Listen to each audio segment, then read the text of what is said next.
Hello friends, welcome to our channel. இன்றைக்கி நம்ம பொன்னாங்கண்ணி கீரை குழம்பு எப்படி பண்ணுறதுன்னு தான் பார்க்க போகிறோம்.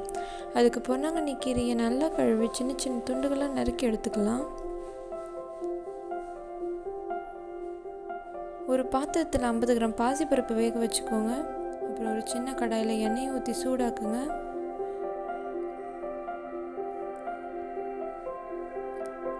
சூடானதும் கொஞ்சோண்டு கடுகு சேர்த்துக்கோங்க.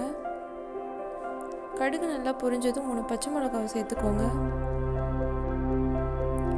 அப்புறம் 5 to 6 பூண்டு பற்களை சேர்த்துக்கோங்க. பூண்டு நல்லா வதங்கினதும் 10 to 15 சின்ன வெங்காயம், கொஞ்சோண்டு கருவேப்பிலை சேர்த்துக்கோங்க. தேவைக்கான அளவு உப்பு சேர்த்துக்கோங்க. ஒரு சின்ன தக்காளியை கட் பண்ணி போட்டுக்கோங்க. நல்லா கிளறி விடுங்க. பூண்டு வெங்காயம் வதங்கினது கொஞ்சோண்டு மஞ்சள்தூள் சேர்த்துக்கோங்க. நம்ம நறுக்கி வச்ச கீரையும் சேர்த்துக்கோங்க.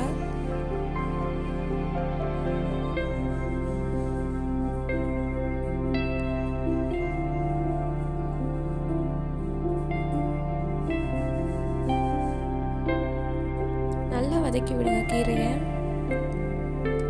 வதங்கினதும் நம்ம வேக வச்ச அந்த பருப்பை இது கூட சேர்த்துக்கலாம்.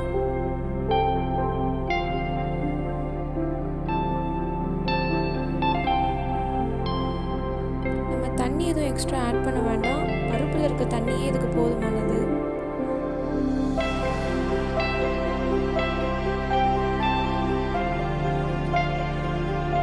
ஃப்ரெண்ட்ஸ், சுவையான எளிமையான பொன்னாங்கண்ணி கீரை குழம்பு ரெடி. சாப்பாடு கூட சேர்த்து சாப்பிடலாம். தேங்க்யூ ஃபார் வாட்சிங்.